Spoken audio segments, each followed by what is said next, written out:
এনটিএসজি treatment হিসেবে আপনি অনেকগুলো ট্রিটমেন্টের কথা বলছিলেন, যেমন বোটক্স, ফিলার, দেন থ্রেড লিফটিং এবং আপনি লেজার ফেশিয়ালের কথা বলছিলেন। এক্ষেত্রে আপনার কাছে একটু জানতে চাই প্রথমেই একটু বোটক্স সম্পর্কে, যে বোটক্স তো আসলে অনেকেই করতে চায়, স্পেশালি এখন তো আসলে আমরা যেহেতু সোশ্যাল মিডিয়াতে আমরা সেলিব্রিটিদেরকে দেখছি যে তারা বোটক্স করছে, তো বোটক্স সম্পর্কে একটু জানতে চাই যে বোটক্স আসলে স্বাস্থ্যের জন্য কতটুকু ভালো নাকি ক্ষতিকর, অথবা এটি করলে আসলে কতটুকু ইয়াঙ্গার লুকস ফিরে আসে।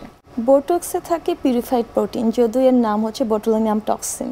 টক্সিন শুনে একটু আতঙ্ক হতে পারে, কিন্তু এটি একেবারেই পিউরিফাইড প্রোটিন এবং হার্মলেস। আর এটি কিভাবে কাজ করে? এটি টার্গেট করে হচ্ছে মাসেল অফ এক্সপ্রেশনে।